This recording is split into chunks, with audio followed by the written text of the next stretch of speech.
دریافت کے نئی دور کا آغاز۔ جابر اپنی چھت سے رات کے آسمان کی طرف متوجہ ہو کر سوچ رہا تھا کہ چمکتے ہوئے ستاروں کے آگے کیا راز پوشیدہ ہیں۔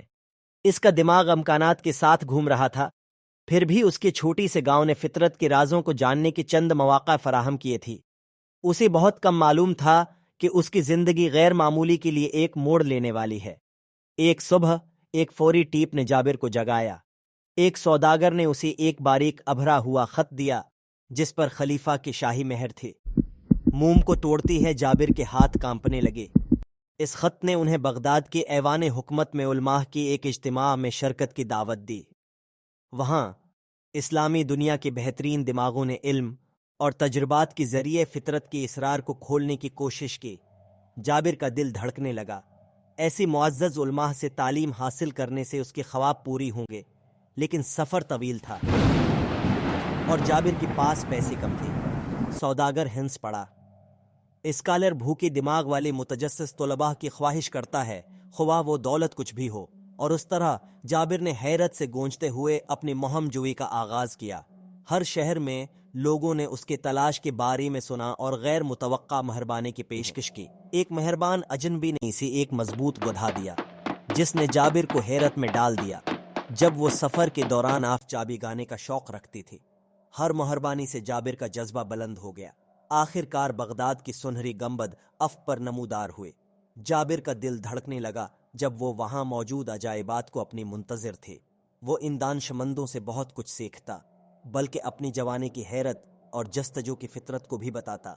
ایک ساتھ وہ دریافت کے نئی دور میں اپنا راستہ روشن کرنے کے لیے علم کی تلاش کریں گے۔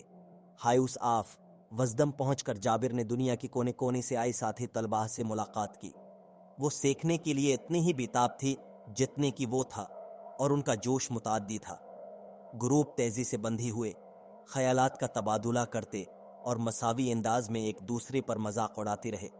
ایک دن جب وہ ایک تجربے میں مگن تھی، ایک ڈرپوک طالب علم نے اس مرکب میں ایک عجیب و غریب چیز ڈال دی۔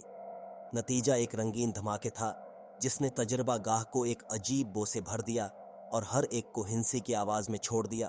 ان کے چہرے پاؤڈر کے قوس قزح میں ڈھکے ہوئے تھے۔ کبھی کبھار افراتفری کے باوجود جابر اور اس کے دوستوں نے اہم دریافتیں کی۔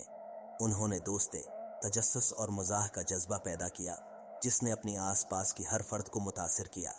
جیسا کہ جابر نے ہاؤس آف وزدم میں اپنے مطالعے میں گہرائی تک رسائی حاصل کی، وہ لائبریری کی شیلفوں میں موجود قدیم تحریروں اور مخطوطات سے مگن ہو گیا۔ بھولی بھالی علم اور پوشیدہ رازوں کی سرگوشی کرتے ہوئے الفاظ اس کی آنکھوں کے سامنے زندہ ہوتے دکھائی دے رہے تھے۔ ایک دن شیلفوں کا مطالعہ کرتے ہوئے ایک خاک آلود مخطوطہ نے جابر کی توجہ مبذول کر لی۔ اس کا چمڑے کا غلاف پہنا ہوا تھا اور اس کی صفحات عمر کی 7 پیلی ہو گئی تھی۔ نازک کتاب کو غور سے کھولتے ہی اس کے اندر تجسس پیدا ہوا۔ اس کے حیرت میں صفحات پر الفاظ چمکنے لگے اور ناچنے لگے، پیچیدہ نمونوں اور خاکوں کی تشکیل۔ یہ ایسا ہی تھا جیسے قدیم دانائی کو کھولنے کی کلید خود مخطوطہ کے پاس تھے۔ جابر کا دل جوش و خروش سے دوڑ پڑا جب اس نے اس کے اسرار کو سمجھنے کے لیے ایک نئی جستجو کا آغاز کیا۔ تاہم جیسا کہ جابر نے مخطوطہ کی خفیہ تحریروں کا مطالعہ کیا، انہیں بے شمار چیلنجوں کا سامنا کرنا پڑا۔ قدیم زبان پیچیدہ تھی اور علامتیں حل ہونے کی منتظر پھیلیاں کی طرح تھیں۔ ہر صفحہ نے ایک نیا معمہ پیش کیا، اس کی صبر اور استقامت کا امتحان۔ آگے بڑھنے والے مشکل کام سے بے خوف جابر نے مخطوطہ کا مطالعہ کرنے اور اسے ڈی کوڈ کرنے میں کئی گھنٹے لگائے۔ اس نے دوسری علماء سے مشورہ کیا، ان کی بصیرت اور رہنمائی حاصل کی۔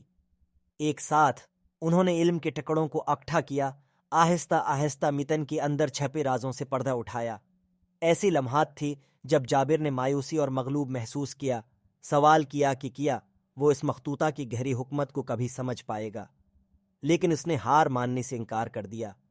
اس نے اپنی آپ کو ان علماء کی یاد دلائی جو اس سے پہلی آئی تھی، جنہوں نے علم کی حصول کی اپنی جستجو میں اسی طرح کی جدوجہد کا سامنا کیا تھا۔ نئی عزم کے ساتھ جابر نے خود کو کیمیا اور کیمیا کے مطالعہ میں غرق کر دیا۔ اس نے لاتعداد تجربات کیے، اپنی نتائج کو احتیاط سے دستاویز کرتے ہوئے اور نتائج کا تجزیہ کیا۔ آزمائش اور غلطی کے ذریعے اس نے کامیابیاں حاصل کیں، نئی تکنیکیں دریافت کیں اور مخطوطہ کی تعلیمات کی جوہر سے پردہ اٹھایا۔ جابر کی مسلسل کوششوں اور قابل ذکر پیش رفت کا کلام پوری ایوان حکمت میں پھیل گیا۔ ان کے ساتھی اسکالرز نے ان کی غیر متزلزل لگن کی تعریف کی اور ان کی تجربات سے سیکھنے کی کوشش کی۔ جابر کی جدوجہد نے نہ صرف ان کی اپنی سمجھ کو تشکیل دیا تھا بلکہ دوسروں کے لیے تحریک کا ذریعہ بھی بن گیا تھا۔ جابر کے سفر کی دوسری قسط میں جادوئی مخطوطہ نہ صرف قدیم حکمت کا ایک پورٹل بن گیا بلکہ استقامت کی طاقت کا ثبوت بھی بن گیا۔ جابر کو راستے میں بے شمار رکاوٹوں اور پھیلیاں کا سامنا کرنا پڑا، لیکن اس کے اٹل عزم اور ہار ماننے سے انکار نے اسی مخطوطہ کے رازوں سے پردہ اٹھا دیا۔